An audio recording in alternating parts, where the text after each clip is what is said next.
인테리어 필름 사기는 특별히 운 없는 사람만 당하는 게 아닙니다. 기준을 모르고 계약하면 누구나 당할 수 있어요. 오늘 실제로 반복되는 사기 구조를 알려드리도록 하겠습니다.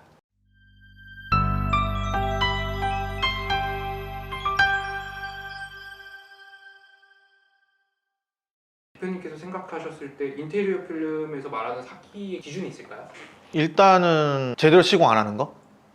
그것도 문제지만 하자 처리를 안 해주는 거 엄청 문제죠. 아무래도 시공 파트는 아직까지 계약서를 잘 못 씁니다. 저희가 항상 을이에요. 이게 업체 쪽 거래를 했을 때는 사실 을 같은 느낌이고, 소비자와 거래를 했을 때는 아직까지도 계약서를 쓰지 않거나 뭐 사업자가 없다거나 그런 부분들도 굉장히 많습니다. 사실 제가 이 말씀을 드리는 게 조심스러운 게, 저도 시공자잖아요. 그러면 시공자 마인드가 굉장히 강합니다. 거의 시공자를 까는 듯한 느낌인데, 근데 깔 수밖에 없어요. 오늘 좀 깔게요. 왜냐하면 시장을 바꿔야 됩니다. 그렇기 때문에 계약서 같은 것도 작성하시는 게 너무나 중요하고요. 그리고 시공 사업을 하시는 분들이라면 사업자를 내셔서, 인테리어 필름도 인테리어 안에 있기 때문에 100% 계산서 발행 업종이에요. 그래서 그런 부분들을 조금 생각하시면서 하셨으면 좋겠습니다. 정상으로 낸 견적보다 엄청 저렴하게 해주시는 분들도 있잖아요. 그런 것들도 사기에 대한 가능성이 높아지나요? 자재를 사기치는 사람이 있습니다. 정말 극소수입니다. 제가 오늘 이 컨텐츠를 한다고 해서 시공자가 다 그런 거 아닙니다. 지금 거의 5% 미만의 특수한 부분들을 지금 언급하는 건데, 인테리어 업체였어요. 그래서 저희 시공팀한테 의뢰를 했습니다. 현장을 갔습니다. 그리고 기존에 어떤 시공자가 와서 작업을 했던 공정이에요. 자, 이렇게 되면 시공자 입장에서 누가 건드렸던 시공 현장을 웬만하면 건들고 싶진 않아요. 어떻게 했는지를 모르기 때문에. 근데 기존에 있었던 시공자가 붙였던 필름이 있지 않습니까? 그 필름의 넘버를 달라고 했을 때 그때 들통이 난 거예요.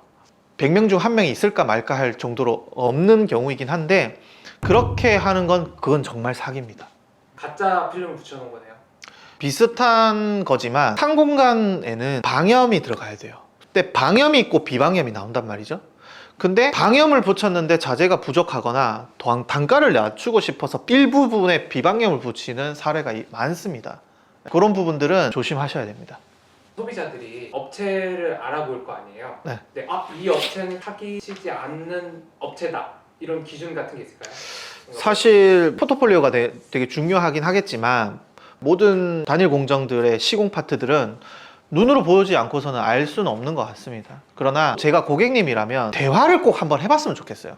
그래서 그 사람이 전문적인 능력을 가지고 커뮤니케이션을 할 수 있는 능력을 갖고 있느냐, 그런 걸로 1차적으로 분별이 될 수 있을 거라고 생각하고, 두 번째는 오프라인 매장을 갖고 있는 사람, 오프라인 매장의 유통 사업을 갖고 있거나 혹은 사무실을 갖고 있는 사람은 사기칠 확률이 적고 하자 낼 확률이 적고, 하자를 낸다 하더라도 AS를 해줄 확률이 높겠죠. 대표님께서 보셨을 때 여기는 사기 업체다 하는 포인트가 있을까요? 어쩔 수 없습니다. 시공의 능력밖에 없습니다. 시공자한테 좀 까다롭긴 해요. 죄송한 말씀이긴 한데, 저도 시공자 출신이니까.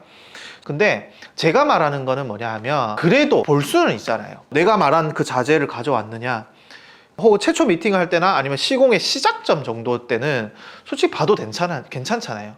근데 하루 8시간 일을 하는데 8시간 뒤에서 계속 이렇게 지켜보는 거예요. 그거는 소위 말해서 저희가 진상 고객이라 할 정도로. 그래서 고객님도 저희한테 신뢰를 줬다면 저희도 신뢰 있게 하기 때문에 신뢰를 주셔야 될 것 같고, 근데 처음에 확인 작업을 하는 거는 저는 해도 된다고 생각합니다. AS를 문제 생기면 다 해드린다, 이런 말도 듣게 되잖아요. 근데 네. AS가 실제로 가능한가요? 참 난감해요. AS를 안 해주는 시공자도 문제지만 AS를 계속 해달라는 고객도 문제예요. 시공자 아파트에서 한번 생각을 해봤을 때 만족스럽게 해줄 필요성은 있다고 생각해요. 그렇다고 100번, 200번 할 수는 없어요. 그거는 명확하게 해줘야 돼요. 그러나 불만족스럽다면 처음에는 해줘야 된다고 생각합니다. 하나의 사례가 있다면, 어떤 현장의 AS 때문에 그 현장의 마진이 손해를 본 적도 있습니다. 소비자가 요것만 딱 한 개만 확인하면 얘는 사기 업체가 아닐 것 같다, 피해 확률을 낮추는 방법이 있다면?